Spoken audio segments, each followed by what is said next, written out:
Avant, je commence parce qu'avec toutes les interventions qui étaient faites, j'ai presque plus envie de partager avec vous au lieu de faire une présentation avec quelques slides. Mais une petite conviction par rapport aux questions qui étaient posées avant. Je suis depuis 2021 en France. Maintenant, je suis allemand. Hein, vous entendez peut-être le petit accent. J'étais en Pologne avant aussi pendant ma carrière. Et j'ai beaucoup entendu, oui, c'est compliqué en France, et voilà, qu'est-ce qu'on fait, l'économie, il y a beaucoup de questions. Et je peux vous dire, et c'est vraiment pas juste du blabla, c'est une conviction que depuis que je suis en France, j'ai rien vu en France qui me laisse dire, on n'a pas les moyens pour réussir. On a tout pour réussir.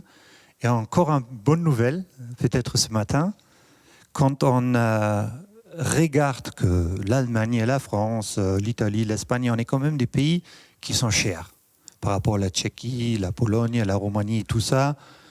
Et je pense qu'on ne va pas essayer de concourir au niveau de prix et je pense que c'est même impossible.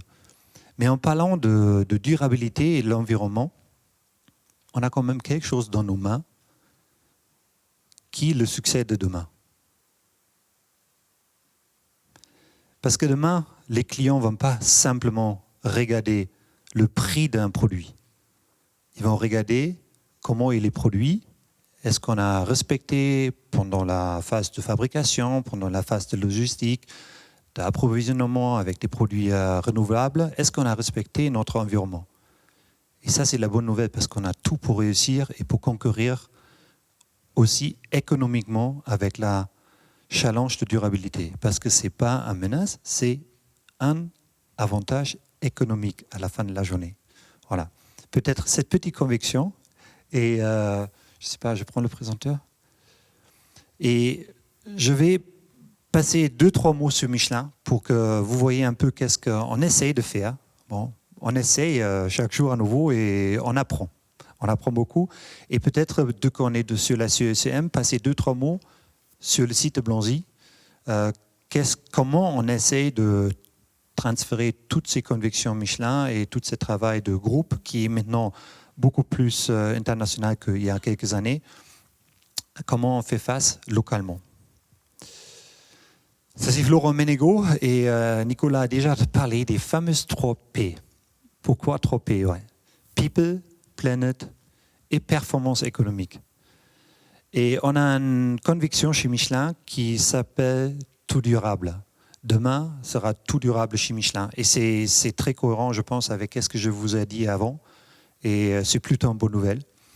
Et c'est pas par hasard, on a mis le people au début.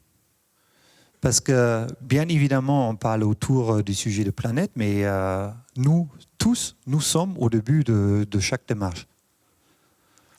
Et à la fin, je vous ai déjà dit, la performance économique, elle va suivre.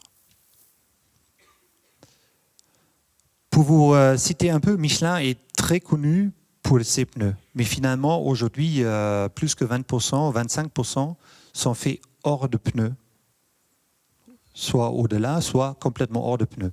Et presque tous les services que vous voyez ici sont liés, qui sont hors du pneu, qui sont liés avec l'environnement. Vatea, vous connaissez peut-être Symbio, et au milieu, c'est une start-up avec Forvia, 50-50 sur l'hydrogène. Il y a Resicare, Lehigh, ça c'est toute cette partie, je ne vais pas aller un peu plus après, toute cette partie qui est dans l'économie circulaire. Comment on peut réutiliser nos produits, comment on peut réintégrer les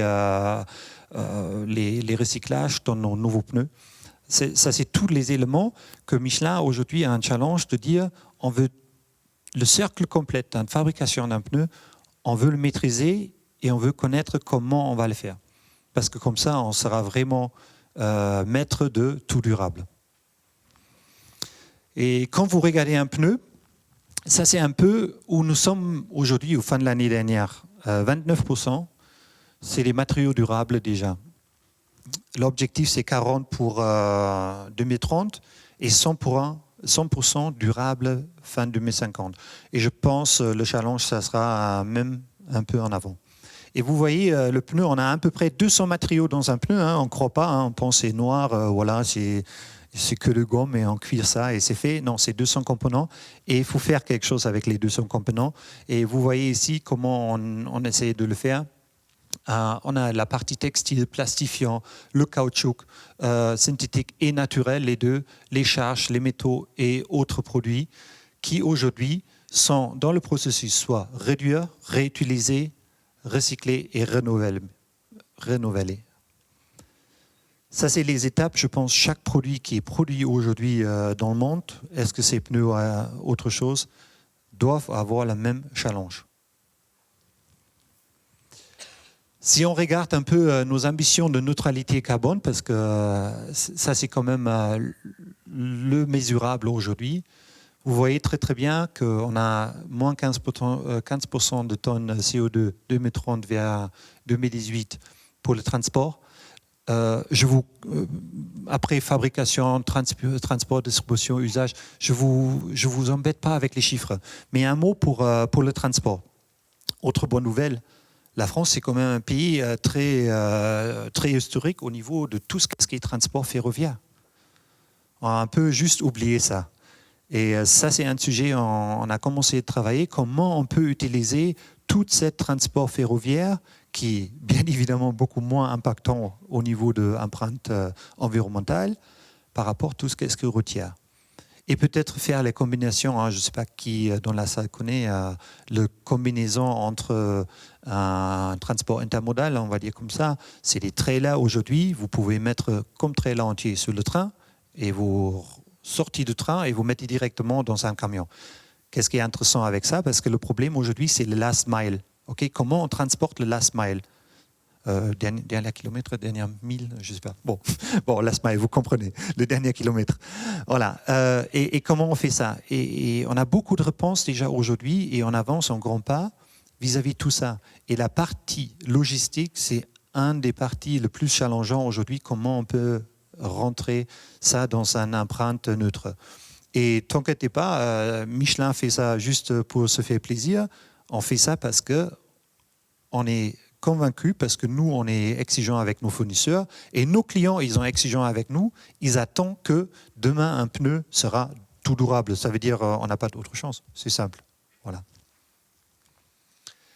Pour parler un peu, le site qui est juste à quelques kilomètres ici. Bon, Michelin a un joli logo. Hein. On a le Bibendum, hein, tout le monde connaît. C'est bien de l'avoir. Mais l'année dernière, on se posait la question avec l'équipe direction, et je pense qu'il y a 2-3 personnes dans la salle, comment on peut créer cette connexion entre tous nos employés qui sont sur la communauté urbaine à presque 90%. Hein. Il y a quelques-uns qui habitent hors de ça. Et l'usine, et aussi toute cette conviction de tout durable. Et on a eu la chance d'avoir quelqu'un très inspirant dans notre équipe qui a aidé pour créer un logo. Et bon, ça sera peut-être un peu difficile, je vous demande qu'est-ce que vous voyez dans le logo, mais je vous laisse peut-être 5 secondes, qu'est-ce que chacun peut interpréter dans cette logo, et après je vous explique qu'est-ce que vous voyez dedans. On pourrait vous voyez dedans. Tu dis quoi, Nicolas? Fingerprint. Très, très bien. Autre chose? Un arbre. Ouais, maintenant, je pose les questions à eux parce que normalement, c'est comme ça. Voilà, c'est ça. OK, un arbre, oui, très bien. Ouais. Très bien, ouais, effectivement. Il y a un cercle, ouais, comme un pneu un peu. Hein. Ouais. Nos pneus sont un peu plus ronds, quand même, un peu plus. Voilà. Très bien, ouais.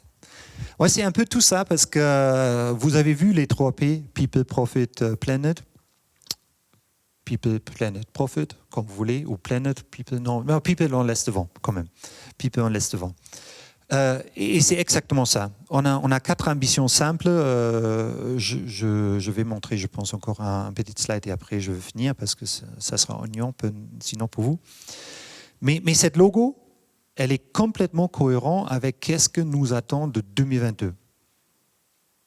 Ça veut dire c'est l'empreinte des personnes qui sont là, c'est les équipes qui bougent les lignes, C'est bien évidemment aussi le digital hein, qui est très demandé aujourd'hui. C'est la circularité de tous nos produits. Et c'est une autre chose aussi. Cette logo nous rappelle chacun dans le site aujourd'hui qu'on est en passage. Ça veut dire nous, on doit laisser quelque chose ou on laisse quelque chose automatiquement. Mais on est en passage. Chacun d'entre nous, on est en passage. Et on doit laisser quelque chose. Et l'empreinte, c'est quand même, je pense, un bon signal pour nous rappeler chaque matin, on n'est pas là pour se faire plaisir, on est là pour laisser quelque chose à ceux qui vont suivre après nous. Et peut-être vous rappeler de cette petite logo on se donnait pour le site, et j'espère que ça vous parle parce que, à minimum, à nous, ça nous parle. Et pour faire très très simple, parce qu'on a quand même 1200 salariés sur le site, on a essayé de comment on peut faire que chaque salarié, égal où il est, fin 2023, il connaît quelles sont nos priorités. Et on a donné à chaque de nos priorités, les personnes, le planète, le performance économique et bien évidemment nos clients. On a donné une petite phrase, vous voyez là-bas, pour chacun peut se rappeler à chaque moment dans son journée de travail pourquoi on est là et est-ce qu'on fait quelque chose qui est en lien avec les 4 missions. Si ce n'est pas en lien avec les 4 missions, il n'y a pas de sens. Ça, c'est mon dernier slide. J'ai essayé de zoomer, mais ça ne va pas marcher sur les personnes. J'aimerais juste vous donner un dernier message. Les personnes, de toute façon, nous tous, nous avec nos équipes, on est en première ligne. La diversité dans nos équipes, c'est absolument clé. Si on veut bouger les lignes pour la planète, si on veut avancer avec toutes les belles actions à Nicolas et Yann, ils ont déjà partagé avant, si on veut avancer, ça se fait juste ensemble avec les équipes et pas avec les équipes monotones, je ne sais pas comment dire, avec les équipes diverses, des différents caractères, des différentes expériences, différents âges, différentes cultures. Et bien évidemment, c'est une grande question pour nos industries aujourd'hui, bien évidemment aussi toute la partie mixité. Voilà. Bon, merci pour votre attention et j'espère que j'ai respecté le timing. C'est vrai ? Ok, très bien. Bon, dans ce cadre-là, parce que bon, non, c'est cool. Normalement, j'ai jamais le temps. Normalement, je dépasse toujours. Pourquoi? C'est très bien parce que l'école, les étudiants, ils ont parlé avant de nos devoirs. Ils ont nous donné quelques devoirs. Et on a hier passé, c'était hier Nicolas? C'était il y a 2 jours. Il y a 2 jours, on était ensemble avec Nicolas et quelques autres entreprises de la zone industrielle La Fiole. C'est là où on est avec Sobac et Michelin. Et on a commencé une étude sur la mobilité dans le cadre d'une plateforme qui s'appelle Un territoire, une solution, hein, qui est très en mouvement actuellement, pour permettre à tous nos salariés déjà de savoir où nos salariés habitent et après de dire quelles sont les meilleures solutions pour se déplacer respectueux au niveau de l'environnement, à pied, en vélo, en covoiturage, en bus, voilà. Je ne sais pas, Michel Gomez, il était là aussi, voilà, pas bus, hein, pas bus. Bus électrique rempli, voilà. Non, ça c'est vraiment les solutions et j'espère on peut vous donner, vous les jeunes qui ont posé nous cette devoir, cette réponse-là. Et un autre petit commentaire, parce que vous avez dit, il faut vous écouter, vous les jeunes aujourd'hui. Et bon, évidemment, on vous écoute et j'ai une automotivation, j'ai 2 enfants, voilà. Ils ont 7 et 13 ans, je peux vous dire. Et bon, j'ai bien envie qu'ils rentrent déjà dans un monde que moi j'ai eu le plaisir de l'avoir et aussi de rentrer un peu dans l'industrie différemment qu'on l'a peut-être en 2022 encore un peu. Voilà, ça c'est une automotivation et vous avez peut-être vu, on a fait une action avec les élus de nettoyage de Bobins, c'est une petite rivière à côté de Blanzy, Monceau. On a trouvé beaucoup de choses dedans, des vélos, des frigos, des pneus, pas des pneus Michelin. Ils ont sur la route. On a beaucoup. C'était choquant presque, mais c'était nécessaire. C'était nécessaire de faire cette action. Pourquoi? Parce qu'on était ensemble aussi avec les enfants et après il y avait des écoles qui ont nous appelé. Wow, on a trouvé génial votre action et est-ce qu'on peut participer la prochaine fois ou est-ce que vous avez autre action de partager avec nous? On a dit bien évidemment, ouais, avec plaisir. Et on savait que quelquefois même les petites actions comme ça, ils vont faire un effet de boule de neige Et chacun d'entre nous peut faire cette petite boule de neige et des autres vont suivre. Et pensez pas juste parce qu'on n'est pas nombreux au début, c'est pas la peine de ne pas commencer. Il faut le commencer. Et voilà, avec cette petite école qui nous a appelé à première, on va faire un fresque climat pour les enfants, parce qu'il existe un jeu pour les enfants. Voilà. Juste pour vous dire, quelques messages encourageants, j'espère, à la fin. Et voilà, pensez à ça. Chaque petite boule de neige va donner un grand à la fin. Et c'est toujours challengeant au début d'être un peu seul. Mais voilà, on voit dans la salle, on n'est pas du tout seul. On n'est pas du tout seul et on a une obligation de le faire. Bon, merci beaucoup.